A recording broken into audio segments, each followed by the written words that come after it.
Sugati Hidaherani, dokter umum yang bertugas di instalasi gawat darurat. Di sini saya akan menjelaskan mengenai epilepsi.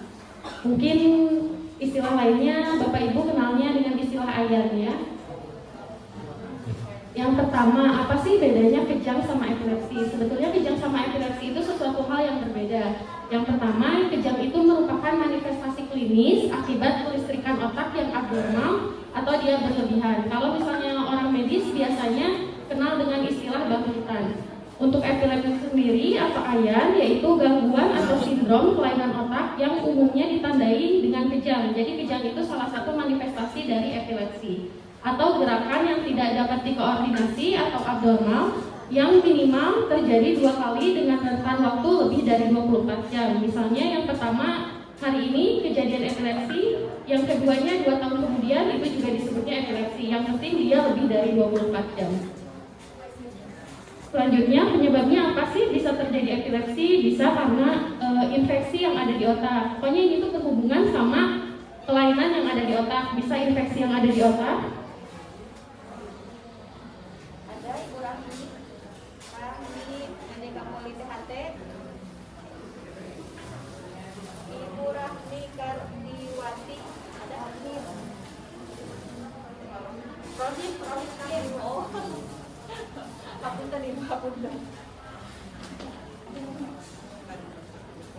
Lanjut ya, tentang penyebab epilepsi. Yang pertama infeksi yang terjadi di otak. Yang kedua bisa karena trauma atau kecelakaan atau benturan yang terjadi di kepala. Yang ketiga bisa karena tumor juga. Yang keempat bisa karena genetik. Jadi kalau misalnya dari keluarganya atau dari saudaranya yang jauh pernah ada yang epilepsi, itu bisa kemungkinan kita juga terkena epilepsi.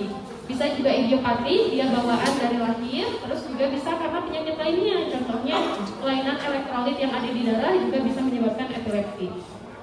Selanjutnya jenis-jenis epilepsi itu gimana sih? Yang pertama bisa pasiennya itu sadar, bisa pasiennya itu nggak sadar. Sebenarnya jenis epilepsi itu banyak sekali. Bisa dia tuh diam aja, hanya matanya aja yang gerak, bisa gerakannya hanya tangannya aja. Jadi bukan berarti epilepsi atau kejang itu semua tubuhnya kelonjotan, nggak sadar, bukan itu. Jadi epilepsi itu banyak sekali tipenya. Bisa karena dia tiba-tiba diem, ditanya nggak bisa jawab. Terus nanti saat ditanya, tadi kamu kenapa diem? Ternyata dia nggak sadar, itu juga termasuk epilepsi. Jadi banyak sekali lah jenis-jenis epilepsi. Jadi saat ada gerakan abnormal, baiknya sih langsung ke rumah sakit supaya dokter bisa mendiagnosis apakah itu epilepsi atau bukan. Selanjutnya pemicunya apa sih terjadinya epilepsi? Yang pertama biasanya pasiennya kurang tidur atau begadang, stres emosi, kecapean, itu juga bisa meningkatkan tekanan darah, bisa bikin kepala panas. Jadi yang kelistrikan otak itu bermasalah, jadi terjadinya epilepsi. Apalagi pasien-pasien yang memang sudah terdiagnosis epilepsi, ternyata tidak minum obat epilepsi rutin, itu juga menyebabkan kekambuhan epilepsi. Selanjutnya pemeriksaan apa sih yang dilakukan kalau misalnya pasien sudah terkena epilepsi? Yang pertama ada pemeriksaan CT scan atau MRI, sama ada EEG. Untuk CT scan atau MRI itu dia untuk melihat struktur yang ada di otak. Jadi kalau EEG itu mengetahui fungsi atau gelombang yang ada di otak. Bedanya kalau misalnya pada pemeriksaan CT scan misalnya strukturnya normal tapi dia epilepsi, itu harus kita ketahui dari pemeriksaan EEG, dari gelombangnya, dari fungsi otaknya.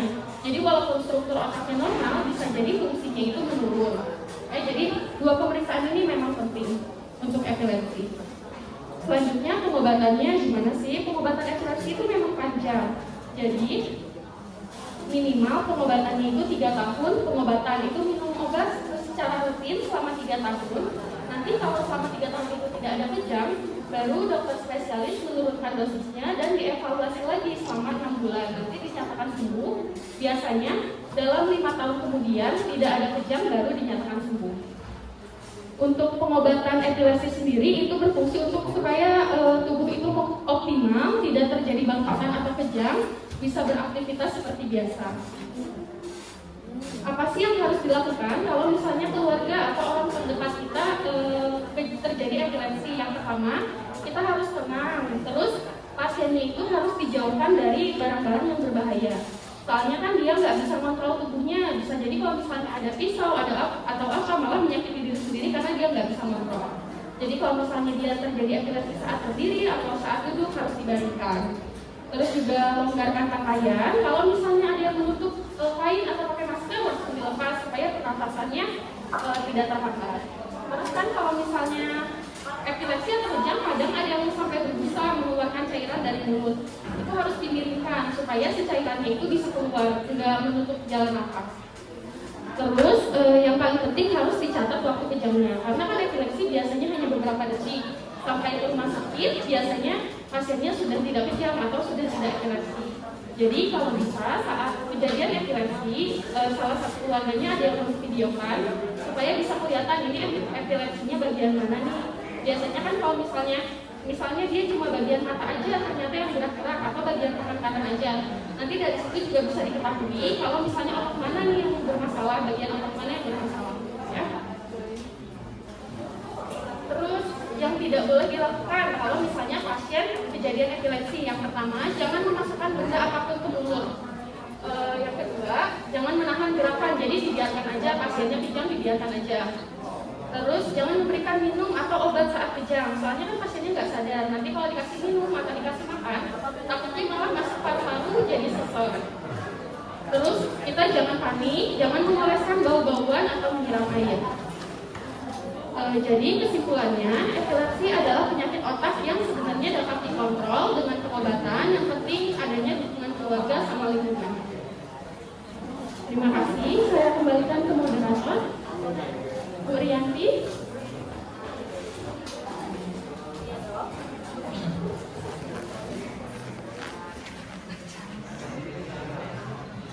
Ibu Bapak begitu cepat